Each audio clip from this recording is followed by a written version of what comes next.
And welcome to RealAg Live, everybody. Shaun Haney, your host here on this Thursday edition of RealAg Live. Thanks a lot for tuning in today. Really do appreciate it. Today we're going to focus on the markets. So I'm looking forward to that. We haven't talked markets for a couple weeks now on RealAg Live, so I'm really looking forward to it. If you have any questions for today's guest, Brian Voth of Intellifarm, make sure you ask them in the comment box, whether you're watching on YouTube, Twitter, or Facebook, or Twitch. That's right, we're on Twitch as well. So today, like I said, today's guest is Brian Voth of Intellifarm. Brian, how are you? I'm good. How are you, Shaun? I'm doing good. Right before we came on air, the screen behind me shut off, so that was very entertaining and a little bit of panic. So anyway, we got our turn back on very, very quick I was here. debating whether I should tell you that or not because it didn't look like you had noticed. But Oh, you noticed in the pre-chat. Oh, that's good. This is what happens when I'm by myself in this little studio room. Things go wrong, and I don't totally notice. Okay, hey, let's get talking here today about the markets. A lot happening. It really does seem, Brian, that the worse the relationship between the U.S. and China gets, the more corn China decides to buy. What's going on here? well, yeah. I mean, when you get mad at someone, don't you want to buy everything from them too? Yeah, well, Like, just go down to Walmart, get down there, and get your Chinese goods. yeah. No, and there's. I think the biggest thing has been obviously now the news of the flooding out of China and the potential impact on crops there. So, it's always interesting with looking at balance sheets globally because when you look at corn and you look at wheat, so much of the global stocks are held in China, and it's really hard to actually get those numbers out of them.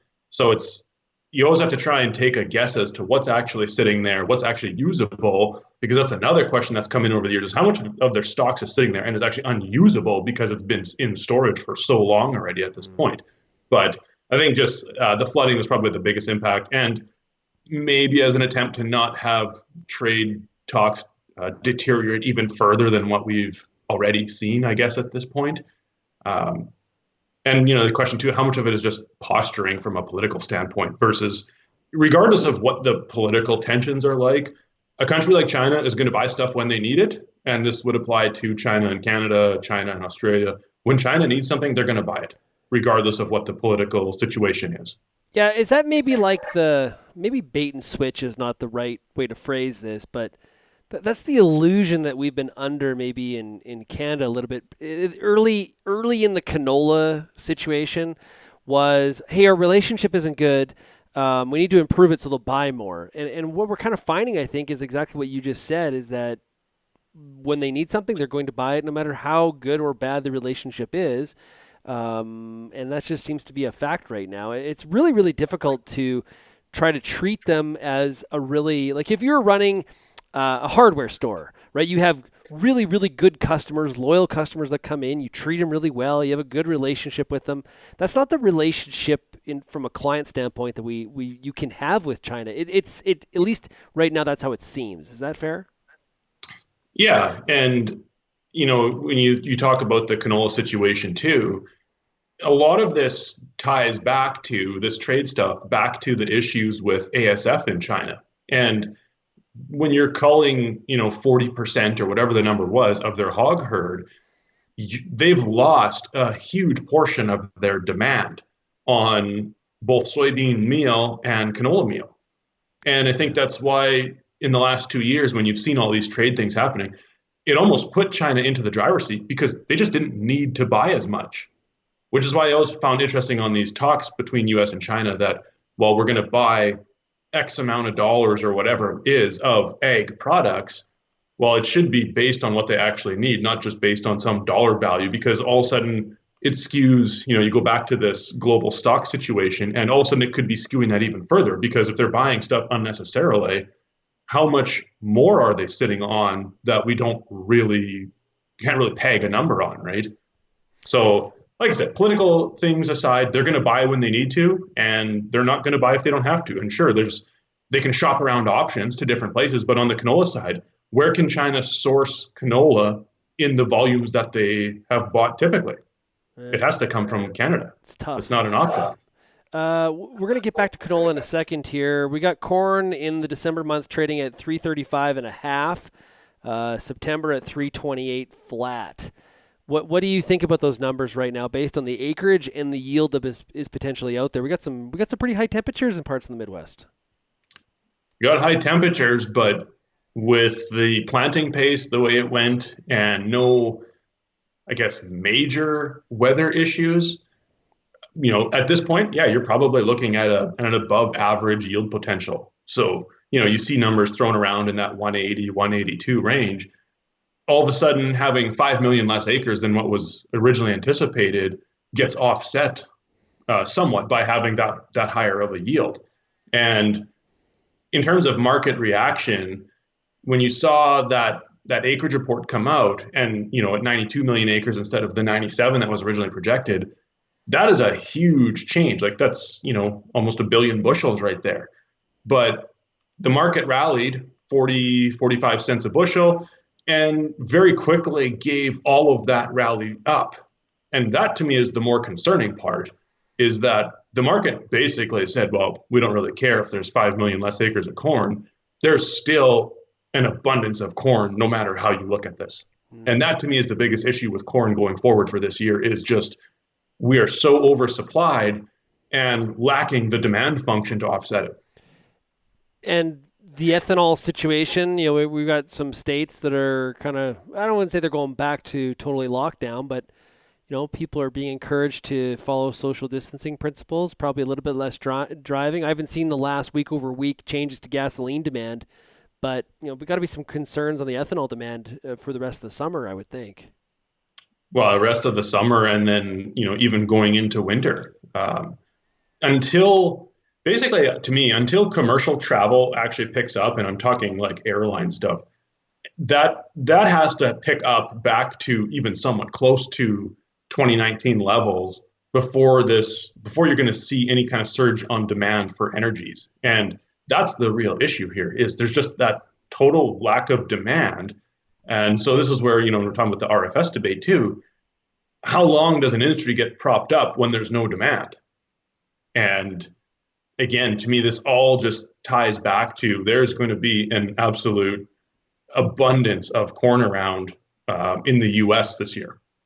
And China buying what they've done here in the last bit, sure, it offsets it fractionally, but not nearly enough to matter in the long run. I hate to ask, what do you think is sort of your price projection on corn then, given that supply and demand situation? I'm scared to ask you. What do you think? Well, the last time we had stocks to use numbers in these levels was pre-ethanol era, like 2006. So and I don't think we're going back to that necessarily, but that is the last time, like back in 2006, 2007, which is really when ethanol started to take off, that 330 level on futures was your long-term resistance on the chart. Since 2006, 2007, that has been a long-term floor on prices, aside from a few spikes here or there. But if we breach this longer term, that is where you run into trouble. Now, on the one hand, having corn prices at $3 or sub $3 should be generating demand across the board. And that is the whole function of price. That's where the whole saying low prices cure low prices, because it drives up demand. But I think that's still a longer term issue with this lack of ethanol demand. Because you got to think about it, like 42, 45, whatever it is, 40%, varies from year to year, but that's how much of the US corn crop goes into ethanol every year. You lose a bunch of that, and talking 5 billion bushels, even if you lose 20% of that, you lose a billion bushels of demand in ethanol. Like that's just a massive addition to stocks sitting around. Okay, let's move on to happier commodities. Let's talk about canola. Canola, it's actually November canola is just above the 5-year average on the November contract at this point. We're trading just above 485. Of course, it's been very, very range bound. What do you think about canola as it tries to just work its way to 500? It's trying. It's attempting. What do you think? It is, and I think we'll get there. This would be an odd time of the year to see that. But that said, we never really had a spring rally. We've been in this, basically a $20 range for 6 months, 7 months already. Canola really hasn't done anything for quite a while. The part that's good about canola is acres are down a little bit, and that's going to help the situation. And that one actually surprises me a little bit too, because you look at the crop, and we've had this discussion too. One of the crops that's been most consistently profitable, not necessarily the most profitable, but just consistently profitable, has been canola. And so when you looked at the situation and everything else, I'm actually a little bit surprised that there was a drop in canola acres this year. I actually thought we were going to see it go up a little bit. But even with a 5-year average yield, or even if you penciled in a 42.5 bushel yield instead of 41.5, our overall supplies on canola this year are going to be lower. And for the 2020 crop year, we're probably looking down to the tightest carryout in 4 years, tightest stocks to use. And that goes back to the 2016 crop year. So we've been bullish on canola for 6 months already. And finally, you're starting to see it come to fruition, especially when you start seeing things like basis levels improving, and, some buyers were putting out specials here for July, August delivery at what were quite aggressive basis levels, like positive 10, positive 15 basis levels. That tells you that there is the demand there. The other thing that's been interesting is you've actually seen elevators putting out bids that are matching crushers. So not only is there demand from the crush side, there's a demand from the export side too. And this is all with China being not out of the market, but out of the market from what they've historically done. So we've managed to offset that loss in demand to other things, or to other places. We're $15 higher than we were 3 months ago. So we have moved. But I like what you're saying. We're still in that range, is what my point is. Yeah, but okay, but the tightest supply in a number of years, is this enough to push us through the 500? Like, we'll get to the 500, but the question is, will we push through that ceiling, or will we just kind of hit it and then bounce and work our way back to 460? I'm not really worried about the 460 aspect. 500 to me, yeah, it's a psychological number. It always is. And if we can take a shot at breaching that, to me, I think that comes later in the crop year. And I think we take a shot at breaching it, but you got to remember, on the longer term chart, there's going to be a lot of resistance above that too, in that 510 to 520 range. So I don't think that canola is just going to shoot off to the moon here. Mm-hmm. The other part of it is, obviously, you have to keep in mind where soybean values are at. Canola can't just shoot to the moon when there's replacement vegetable oils out there. It's going to keep canola somewhat in check. And that's another spread you watch, is the canola soybean spread and canola crush margins. Well, crush margins have been phenomenal this winter, and that is what has led to this big increase in crush demand. But when you look at the canola soybean spread, we've actually spent a good chunk of the winter at a below normal spread. So it's actually adding demand to canola, because canola is relatively cheap compared to some other vegetable oils. So to me, it all just bodes well for canola for over the course of the next year. Instead of having, say in Manitoba, instead of being between 10.25 and 10.75 like we saw most of this last year, I could see us being in a range more between 10.75 to maybe 11 and a quarter, something like that, for the coming year, with the with the occasional spike up, especially if a buyer needs something to fill cars or has that extra shot of demand. So fundamentally, things are looking good for canola. What about, usually we start with soybeans and flip to canola. Let's go reverse. When I talk to a lot of analysts, when we talk about corn and then we flip to beans, and beans are always much more of a positive story here right now. I'm guessing that soybeans being in that oilseed complex, based on what you just said about canola, you're positive on soybean potential? I'm neutral on soybeans more than anything. Okay. Partially because there's a concerning part of the U.S. balance sheet, is that they're projecting near record exports to China for this year on soybeans. And in light of everything going on, to me, that's a daunting thing to have in your balance sheet right now. Because if you don't hit that number, all of a sudden you're going to have way more soybeans sitting around in the U.S. than what you would have originally anticipated. And that, to me, like I said, that's a cautionary tale right now. Maybe we do hit that. Maybe China does come in and buy, a record or near record amount of soybeans. But we've got this big competitor way further south who's winning the currency war, if you want to call it that. Right. And although the price difference between the US and South America has narrowed in a lot lately, South America can still ship soybeans cheaper than the US can. They may not ship them more reliably, but they'll ship them cheaper. Yeah, the predictions on U.S. soybean exports being at record levels to China, it's sort of like, when you work on you pencil out what the farm could do this year and you put in like record yields as your sort of your budget. It sort of feels a little bit like that. It may Uh, happen though, like if the rains come and it all works out, hey, great planning, but it's not typically how you budget. no, it's penciling in that above average yield and above average price. So I mean, it sure you can make it look really good on paper, but we need to see this actually happen. So again, it's not out of the question. It may happen, but to bank on it sitting here in July with trade tensions seemingly getting worse, I don't know. It We seems optimistic. on But the again, I was gonna say on the futures, we've got November soybeans at $9 flat, up 4.5 today at this current, or I guess we're after the close now. What do you like? Is it basically neutral? So you this is right where we should be, or are we higher or lower from this point based on your neutral position? no, I think we're probably towards the upper end. When you look at the chart longer term, we're towards the highs of the 2-year chart now. That going by memory here, but I think it was around 915 to 920. And prior to the trade dispute in 2018, that was kind of the bottom end.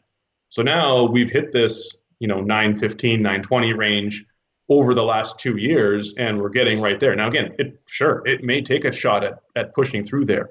But I think that to push through at this time of year with the way things look out in the field would be very optimistic.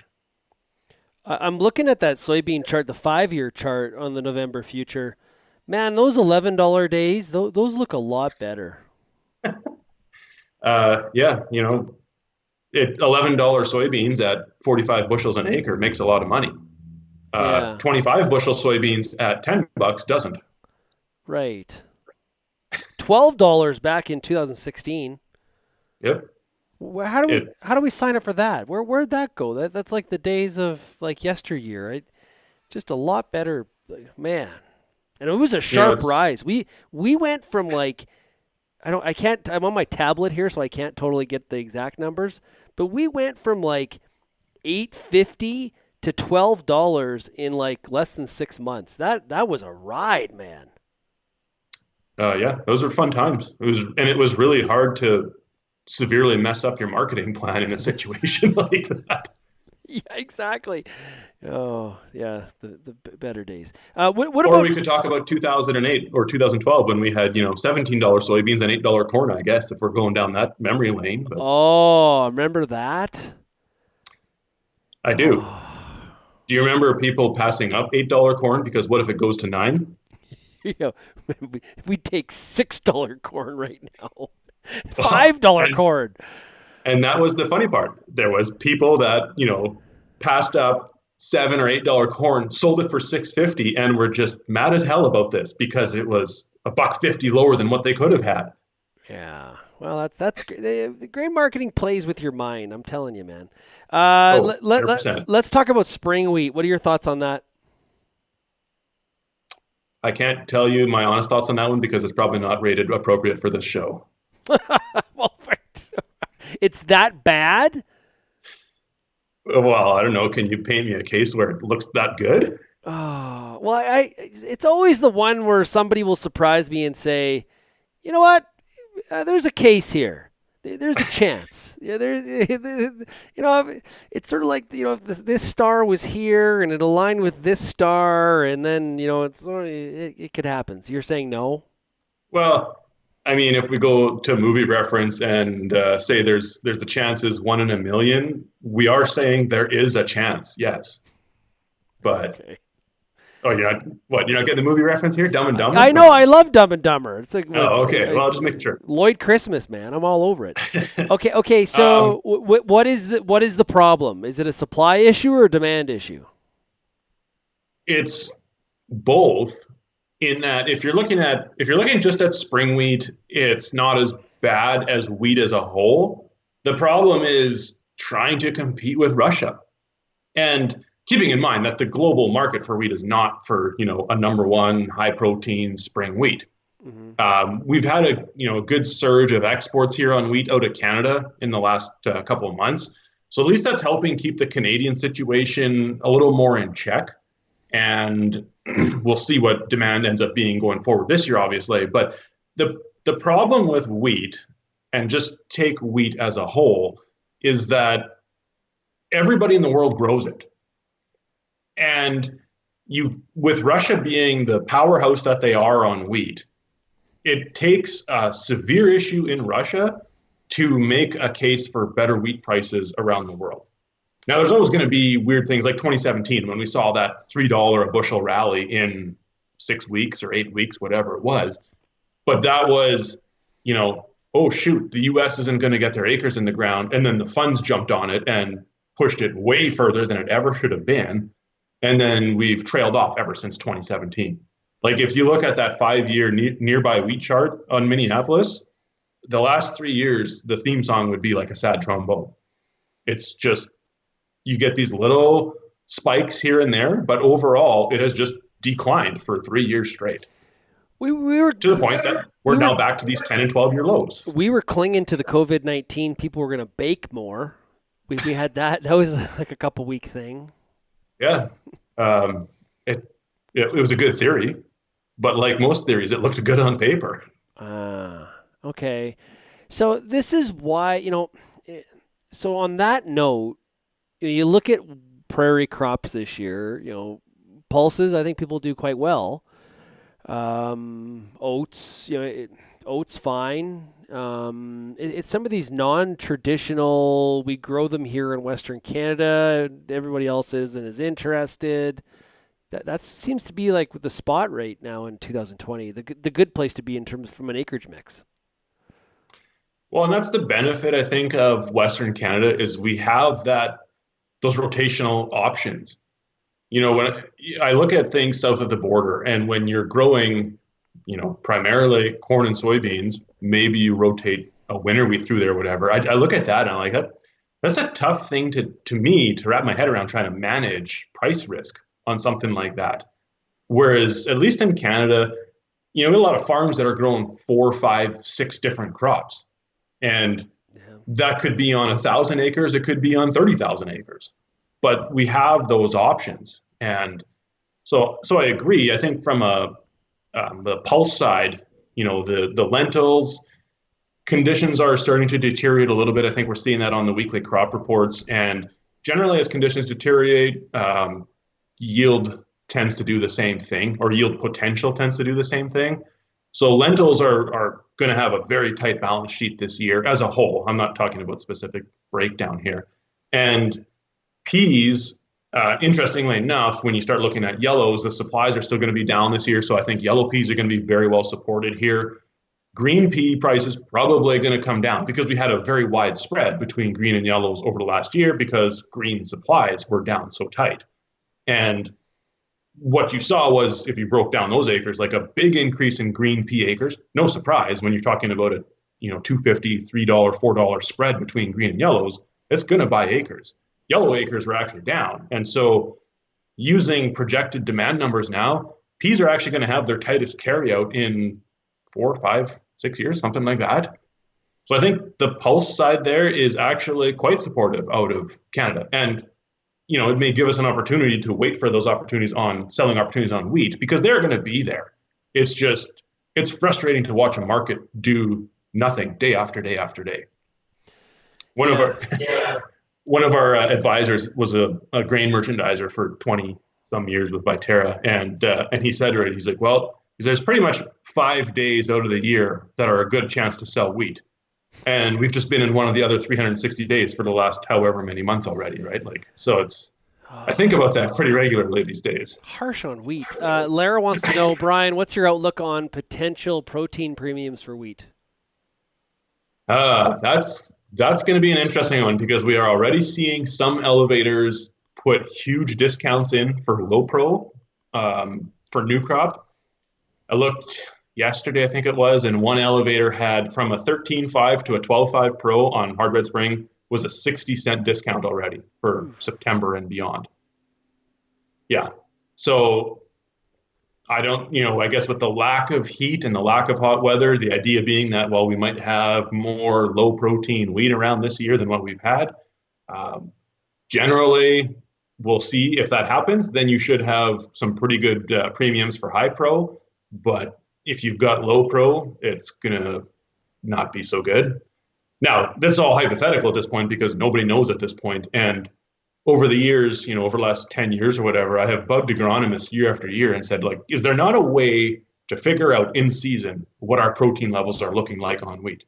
Because that could be a game changer in terms of wheat marketing because you can market based on different protein levels. And if you were concerned about having low protein wheat, any contracting you're doing, you would want to do it ahead on a low pro grade prior to the spreads changing. But so far, I haven't met anyone who has said that they can consistently predict that number. A little bit of arbitrage. Yeah, and it totally works. It just takes a bit of work to do it. That's the one thing about wheat marketing. As much as I harp on wheat, and it's not that much fun to sell grain and whatnot, or to sell wheat, the market will always pay you to do your homework on wheat. So be that shopping, grade spreads, protein spreads, basis levels. It's going to pay you to do your homework.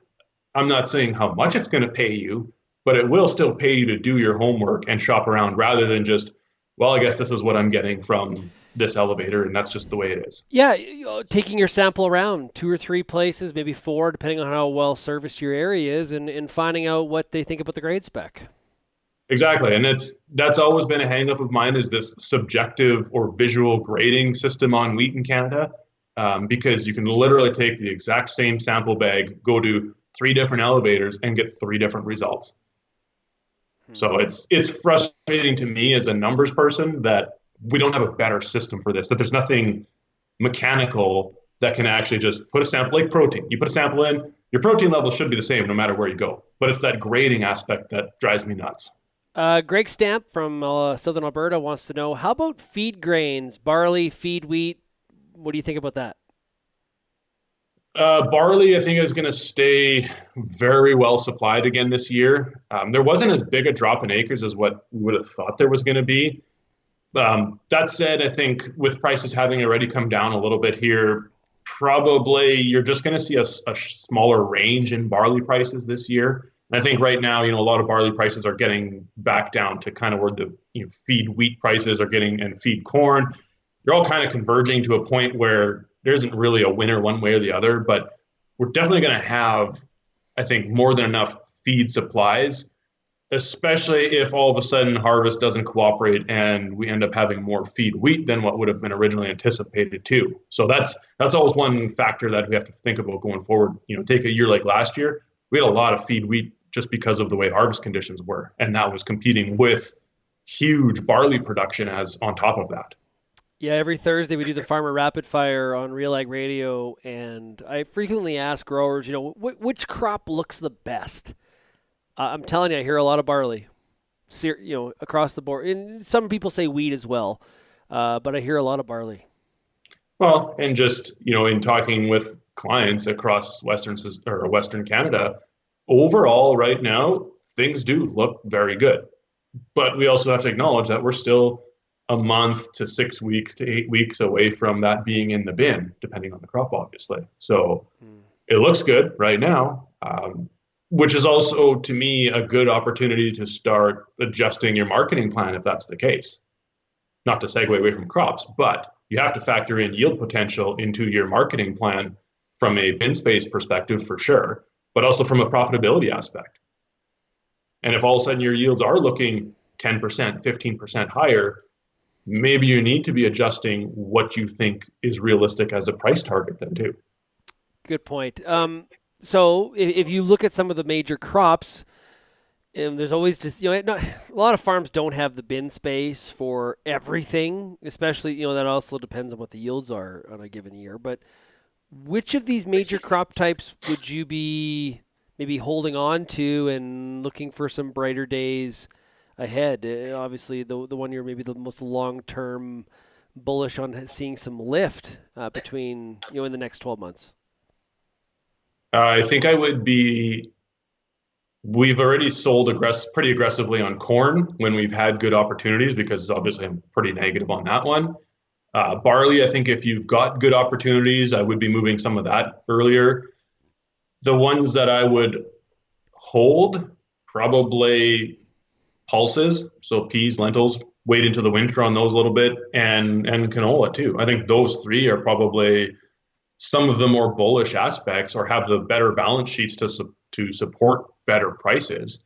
Whereas, you take wheat, for example, if you get a good opportunity to sell wheat, and I think it's going to be opportunity because right now, we're a month away from harvest, let's say, give or take. Mm-hmm. I don't think elevators have a whole lot of wheat bought for fall yet. And so just like last year, when trains start showing up at the elevator and they don't have anything to put in them, that's a pricey endeavor for elevators to be in. So they're better off to pay premiums and get something into those cars than pay to have empty cars sitting there. So I do think there's going to be some opportunity in fall here through situations exactly like that, purely because there hasn't been really good forward pricing opportunities as a whole for this fall. How about that grain movement? Railways moved a lot of grain here through COVID-19. Wow, revenues down because a slowdown in the commodity shipments and the economy and things like that. But I'll tell you what, when the railways when they got to focus on ag, boy, did they move grain.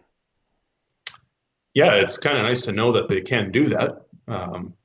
Considering in the middle of winter they say they can't, I guess most of the time. But no, like it's been awesome to see that movement. It's been a lot of elevators are taking contracts ahead of time because they've got the cars, they've got the movement, and again, that also I think opens up opportunity going into the fall and into the new crop side. That if this movement can continue at least until cold weather and snow and whatnot, there should be good opportunities to pick up spot premiums through exactly that, through September, October, November, till wherever it gets cold outside. As you talk to your clients, how often are they checking on stuff like that on the prices? Is that like a daily thing, weekly thing? Like how often are people generally doing that? To check prices, you said? Yeah, like that. Like to find out, hey, what's your spot price today on canola? What are you paying? Like, how often do you recommend that people do that? Well, a lot of clients are in very good contact with elevators, but we also track those prices ourselves internally every single day.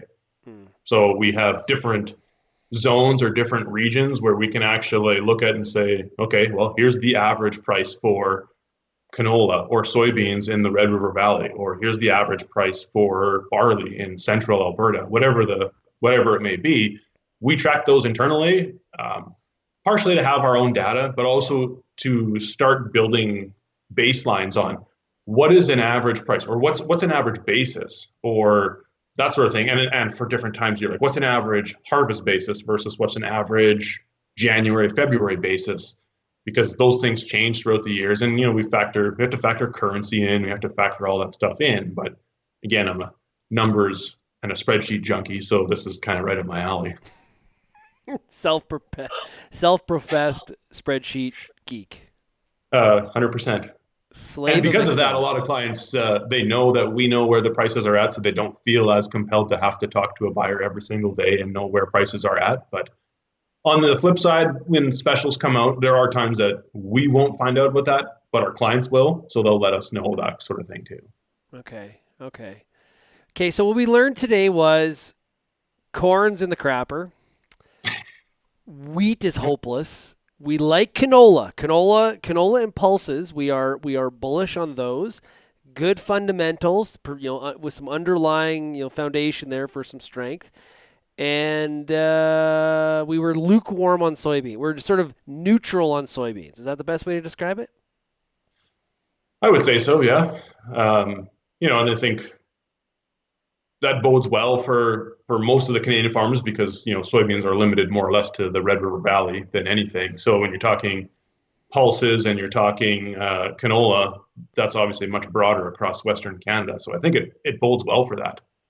Now, if something happens and the yields go to crap, well, then we're even more bullish. But even and this is the part I think that's important is even with above average yields on pulses and canola, it's not enough to shift those into a negative situation.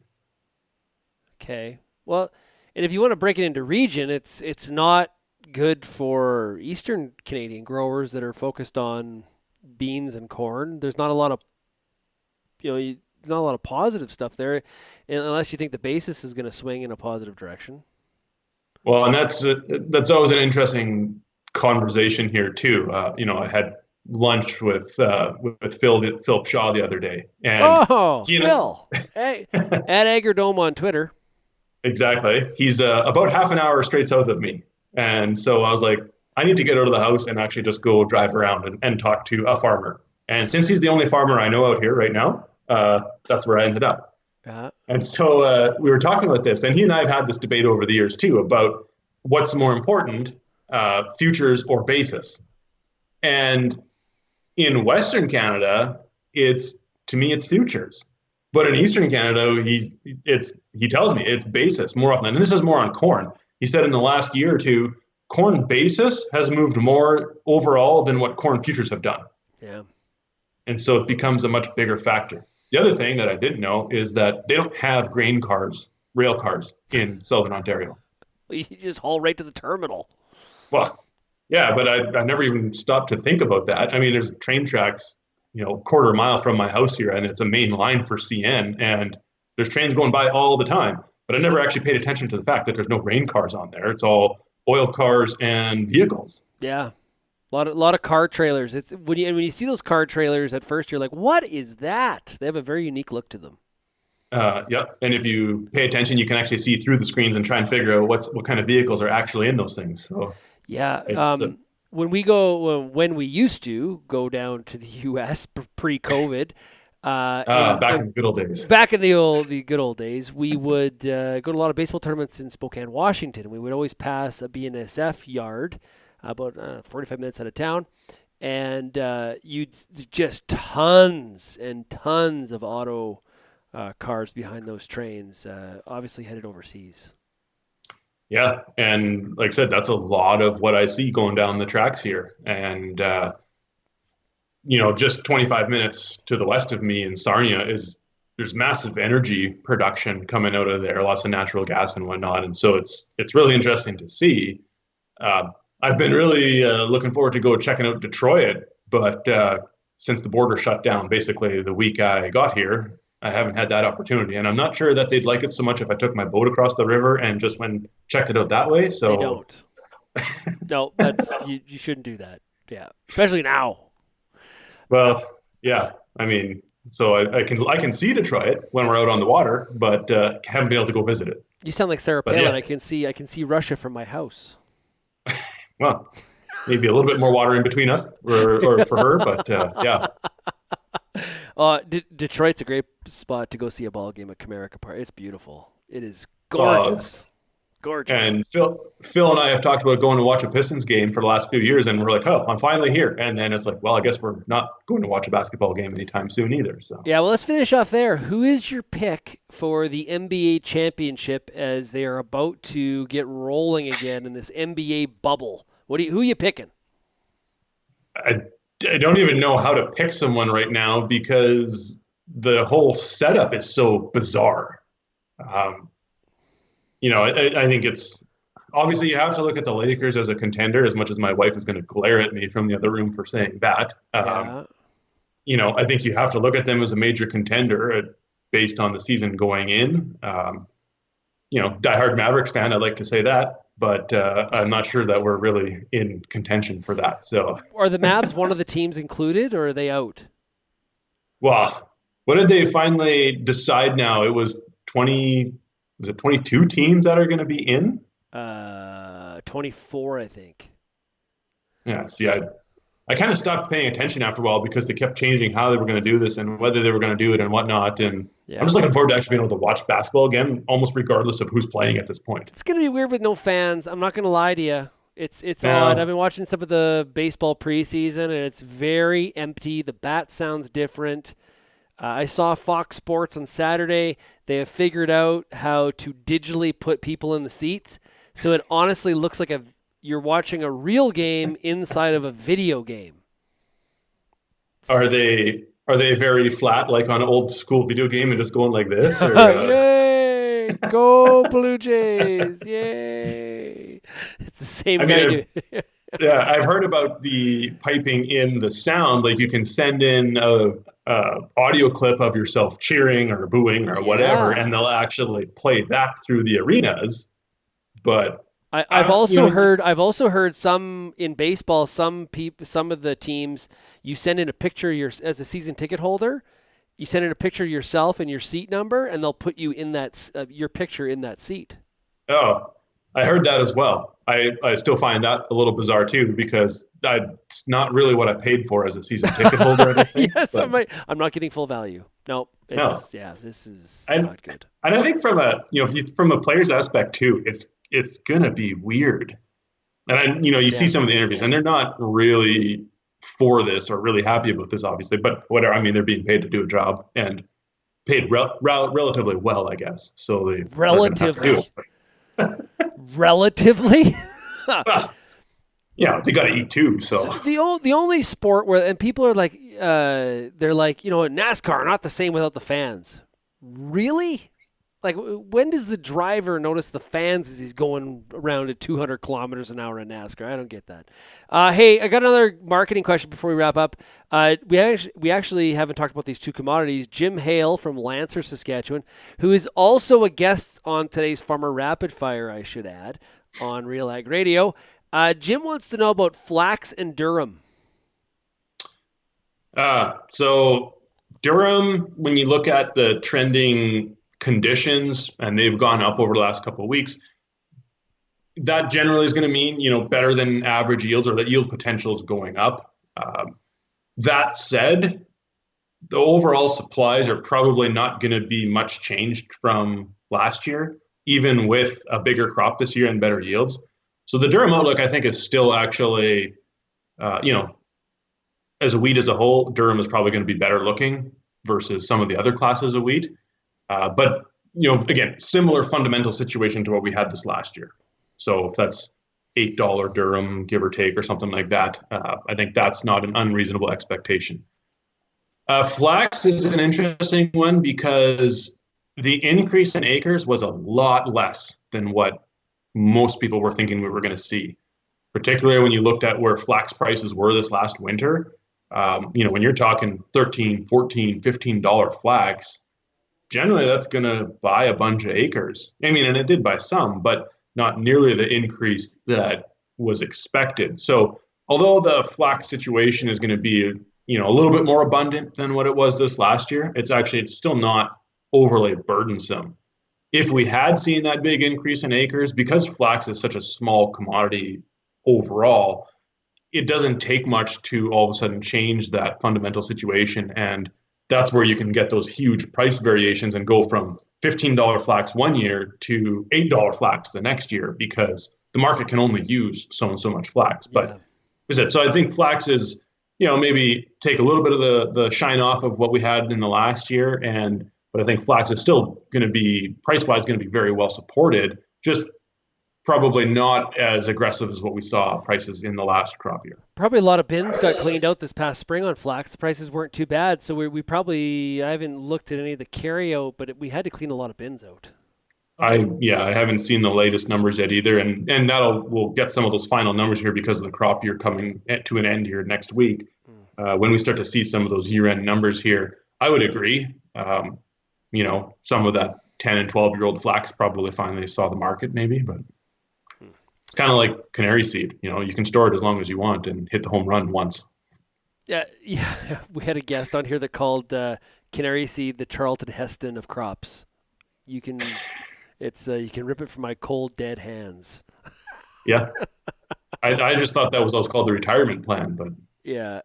Greg Stamp says yes. Judging by recent flax bids, the bins are empty. So yeah, there you go. Yeah. So it could be a good year in 21 for flax seed growers. We'll see. It's like one of those things that comes around every so many years and you do really well. But it can be some hard living in between those years. Hard living. Well, and that's the case with a lot of these small acred crops is that they have really high prices one year, and that just gets everybody interested in growing it, and then the market collapses because it can't handle that big of a change in production, right? So flax is definitely on that list. Yeah. So far, it's been more moderate, at least. Yeah. Good stuff.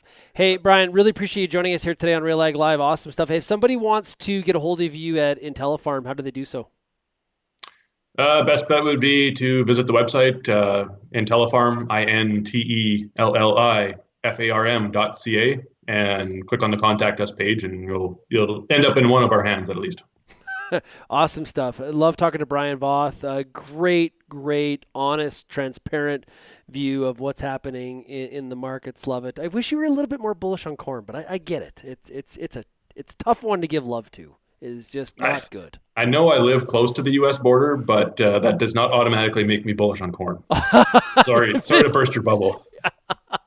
I'm a long ways from the Midwest. I'm way further than you are, so I'm not sure what's. Anyway, that's good. I appreciate that. Thanks everybody for tuning in today to RealAg Live. Really appreciate it. We're broadcasting every Tuesday, Wednesday, Thursday on Facebook, Twitter, and YouTube. Be sure to tune in to RealAg Radio today on Rural Radio 147 at 4:30 Eastern. We got a farmer rapid fire. We talk to farmers from across the country and find out how they're making out in their fields and their barns. Thanks a lot, everybody. Cheers, and have a great day.